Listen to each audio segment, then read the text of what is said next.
Aaron Suttles, Tuscaloosa News. Deron Payne, where does he need to get better? And can he become, does he have the attributes to be a three-down lineman? You know, he played some three-down, all three downs last year. He's really worked hard in the offseason, I think, to, you know, maybe get in better shape. That gives him an opportunity to do that. I think with the graduation of some guys, it also opens some doors for him to possibly be more of a third down guy. Go back to Reiner in the back. You guys seem to blitz a little bit more than, say, you guys did under Kirby. Can you talk about that philosophy? What led you to do that? And number two, do you think that with the personnel that you have that you can do that as effectively this year? Well, I think anytime you bring more than four guys, you're putting pressure on the back end, and to do that, you got to have guys who can stand up and play man-to-man. You know, obviously that's where the pressure's at. We had some guys back there that had experience, and we had some guys that were good blitzers. So I think over the next 2 or 3 weeks, we'll kind of see how we develop as a team and see if that's kind of our identity this year or not. Okay, we'll come over. I'll just guys try to keep it to one question. I'll try to get back to you if we have time. Okay, I want to make sure everybody gets a question. Jeremy. Okay. I'm sorry. I wanted to ask you about Rashawn. Where can he take his game to the next level now, and what are you kind of wanting to see from him to feel confident he can be that guy for you in the middle? You know, Rashawn's a really good athlete, and we got a group of guys that play inside backer that all have a unique skill set. You know, Rashawn has, I think when he first got here, he was more of an outside pass rusher, and we'll continue to use him in that role. But to play every down, he moved inside this past year, and he's still learning, and I think he's improving every day. Go back here to Rick.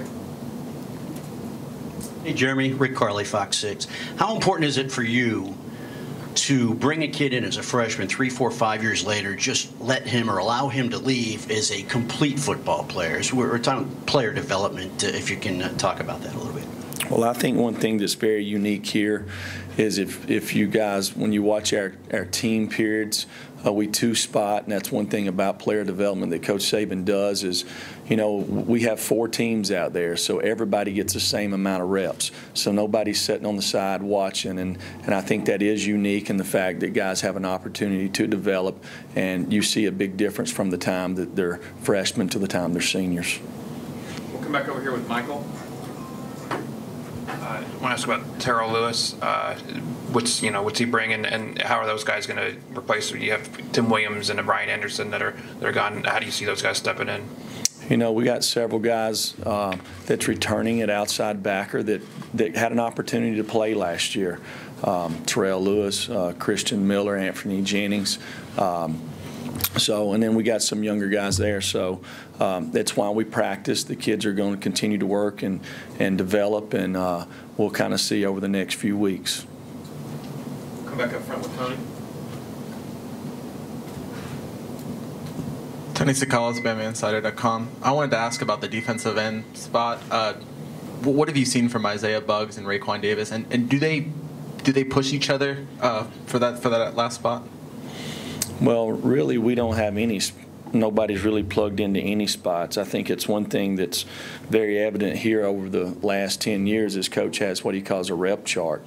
There is no depth chart right now, so we've got 11 guys that are competing for 3 positions, and we've not even put pads on, so it's really hard to judge how defensive lineman's going to play without pads on. So we'll see over the next few weeks. Come back over here to Chandler in the green.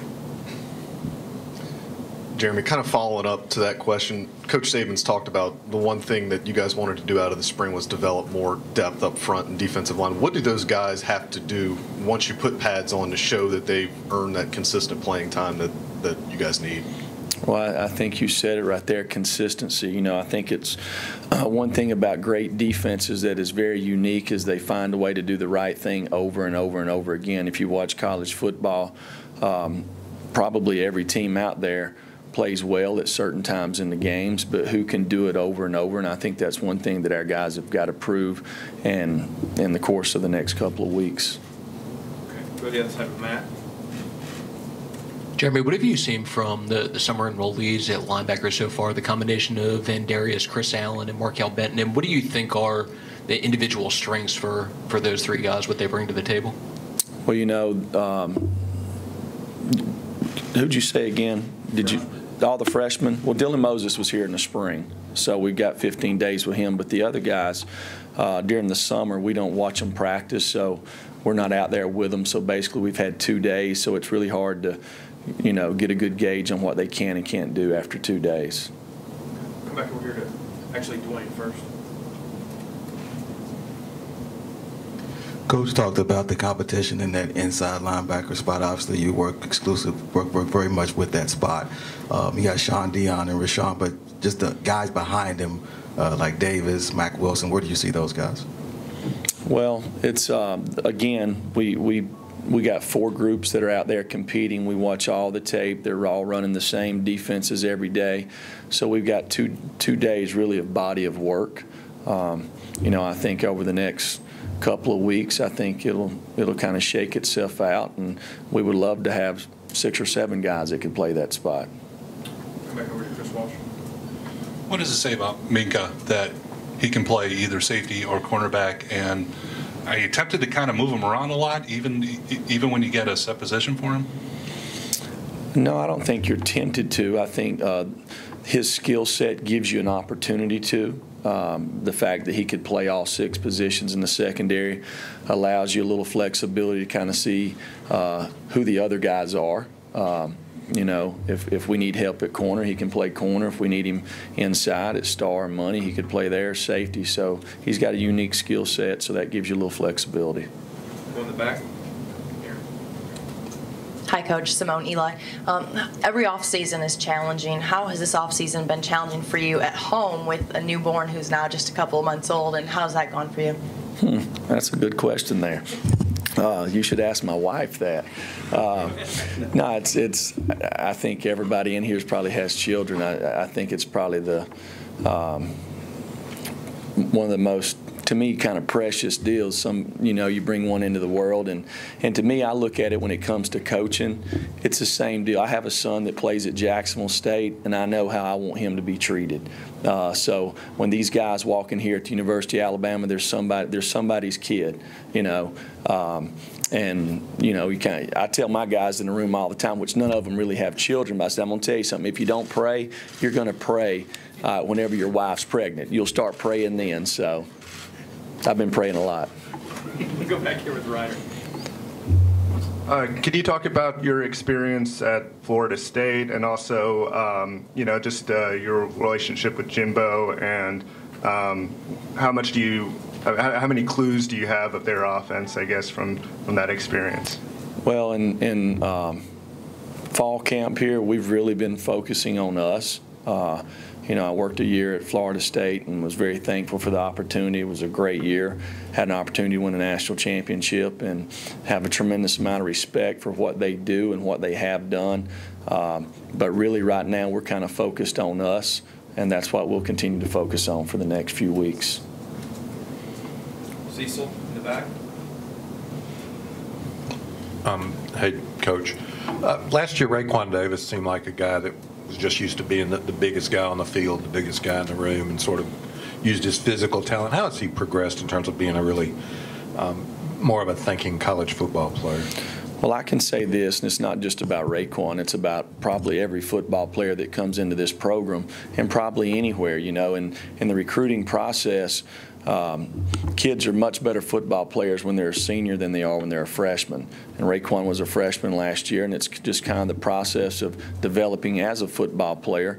And I'm sure over the next couple of years he'll improve and he'll continue to get better. Back over to Aaron. With Trayvon Diggs, what are the challenges of going from wide receiver to corner, and how have you seen him progressed? Well, the good thing is at wide receiver, and you come over at a DB, you don't have any bad habits. So you're really just learning, and I think Trayvon's got a good skill set. And the one thing about him, he's a team player. Since he's been here, he said, hey, I'll play wherever y'all need me to play, and we appreciate him for that. Dwayne, you got yours, right? Yes. I'm trying to keep up here. Chandler. A couple more, we'll be done. Jeremy, Nick's talked a lot about the alpha dog personalities you guys lost off of that defense, and he's looking for some guys maybe to reassume those roles this year. Who are maybe some of the guys you saw in spring and now in fall that are kind of stepping up and kind of taking hold of that defense? Well, I think when it comes to leadership roles, it's not something that you just do in the off season or during spring ball. I think it's something that kind of develops over time, and we're not there yet. And when it comes to the leadership roles, I think that develops as you practice, and that's why you have fall camp. That's why they all live in the dorm together. Kind of build some camaraderie there, and you know, you put them in adverse situations, and the guys who are the leaders, you know, they kind of rise to the top there, and you know, we'll figure it out over the next couple of weeks. Last one over here with Drew. Coach Pruitt, Drew DeArmond, ESPN 97.7 The Zone Radio in Huntsville, Alabama. Talk about the growth of Ronnie Harrison. He's an extremely emotional player, but I know he's seen a lot of action for you. And what do you see and seen out of him as far as his growth as a player from the spring to now?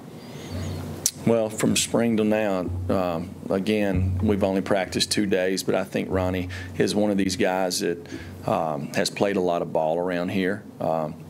And it's no different when guys sit in our room and we talk to them, you know.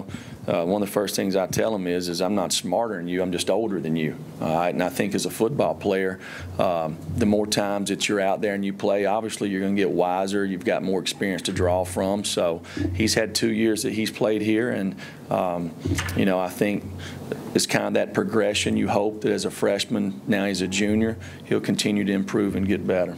Okay, guys. Jeremy, thank you very much.